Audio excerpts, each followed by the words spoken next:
This is a pre-record. You can't avoid. This is a pre-recorded attack message indicating my desire to commit.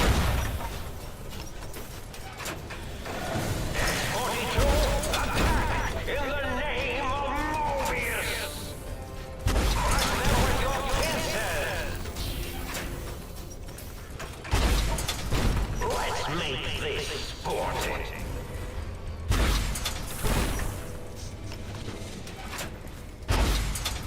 Intruder is here. I'm certain of it.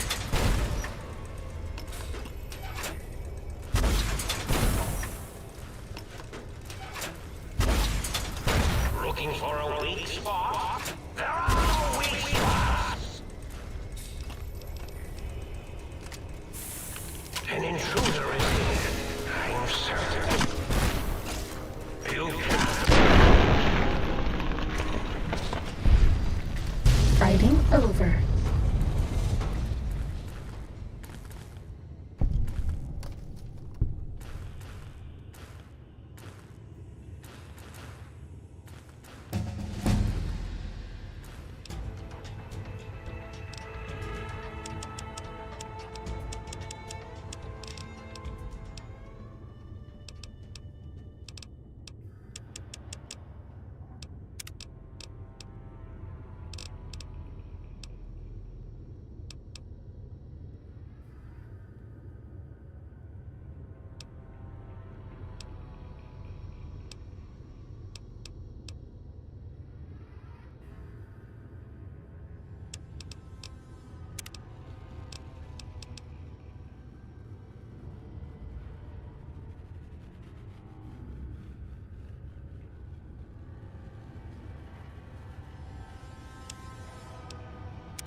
Of floor space for my calculation.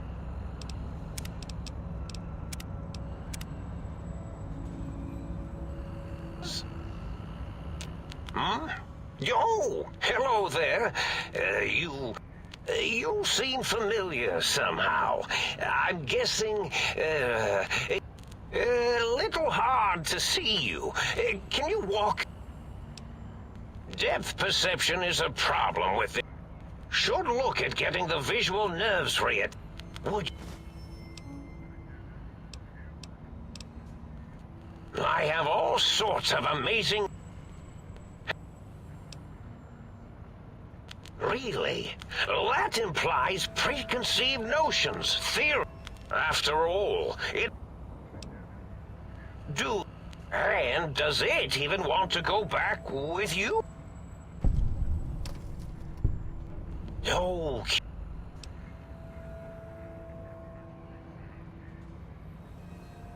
The ghost? You see?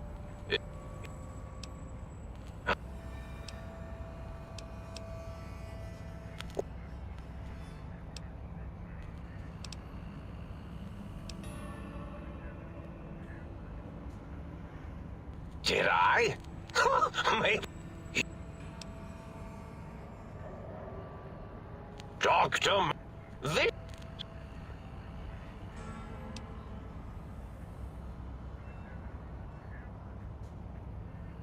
Now. The radar fence to keep the I said.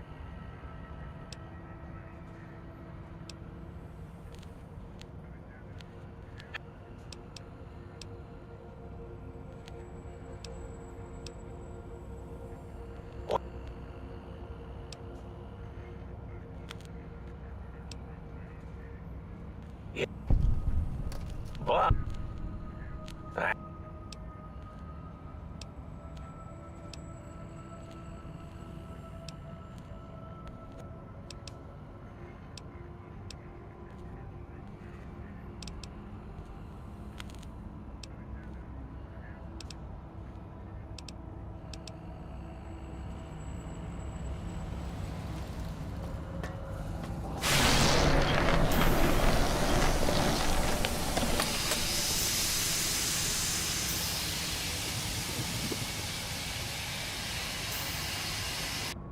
Well, well, look who finally...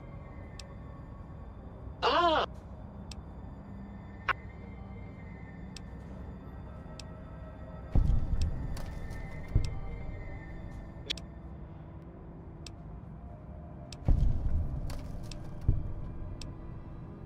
We've...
The bottom-mice return.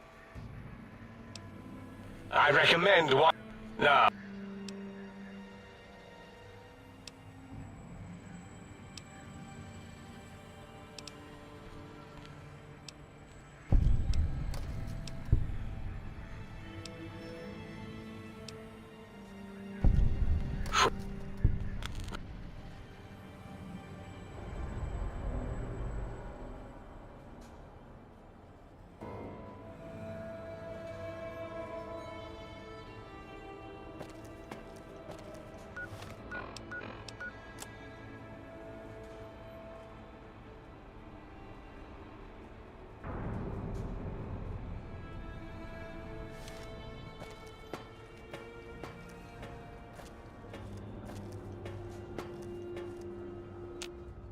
As it had been in the years before the Great War, Big Mountain, the Big Empty, became home to one of the brightest minds of the 23rd century.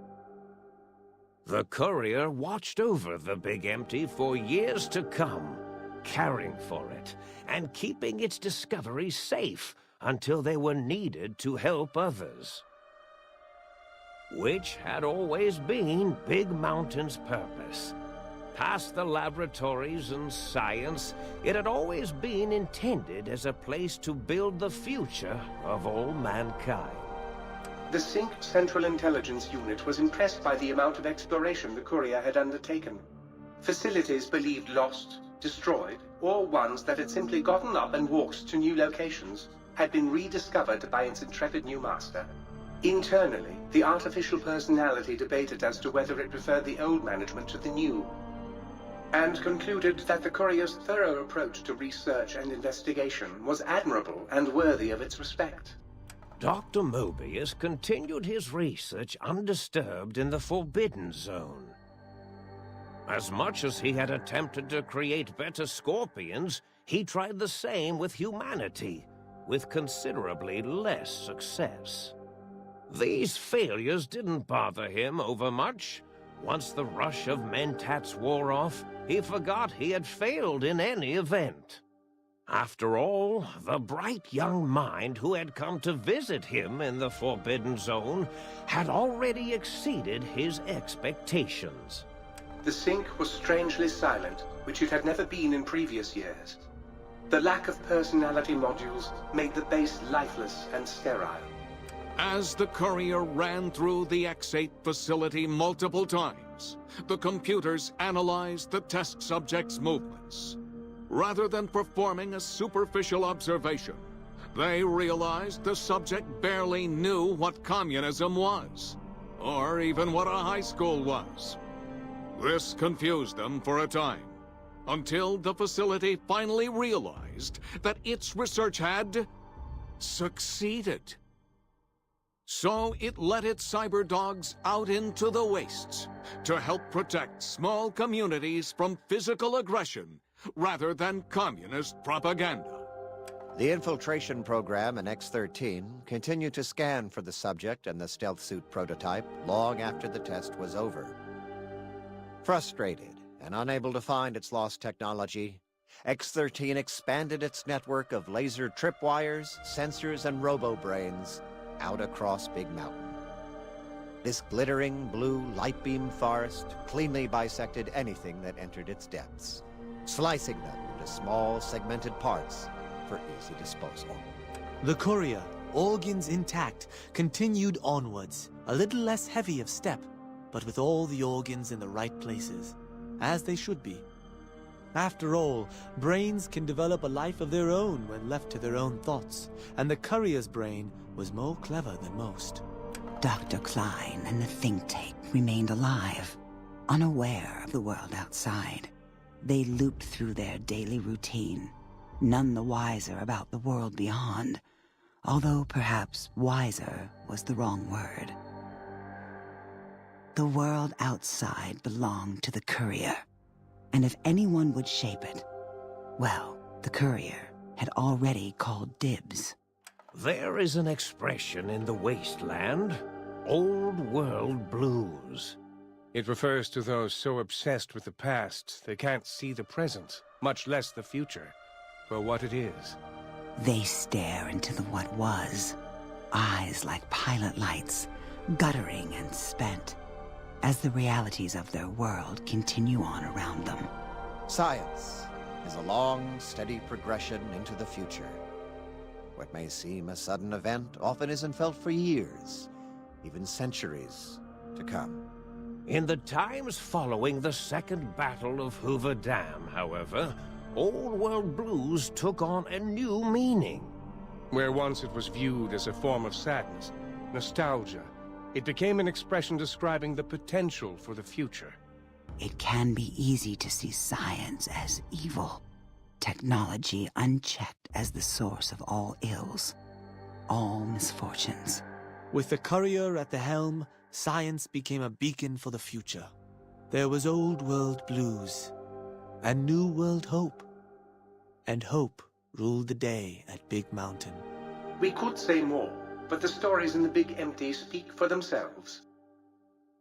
Now armed with the transportal ponder, the courier could return to the dome at any time and crack open the secrets of the Big Empty one by one. The sink sat vigilant, waiting for its master to return, shoes covered in Mojave dust.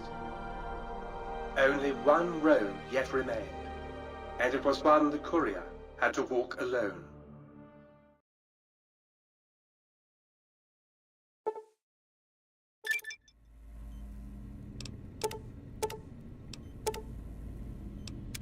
Huzzah, sir! Huzzah!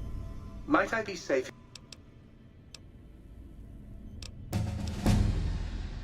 Very good.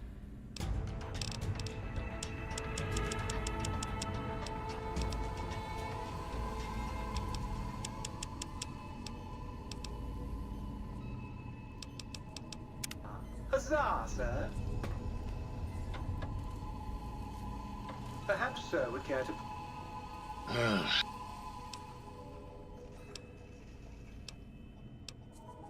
Put sir's feet up, and I might serenade sir with the dulcet tones of a light opera.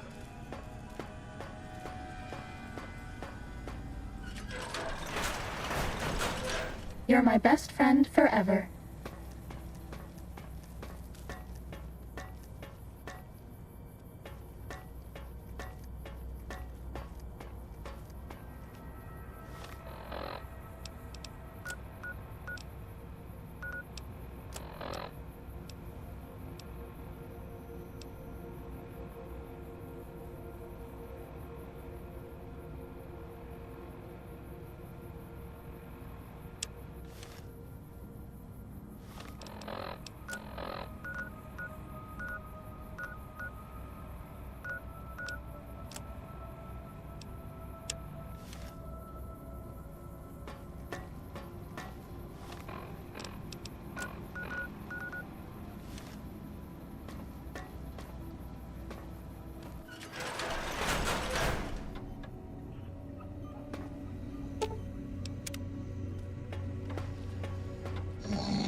Will sir be staying for any...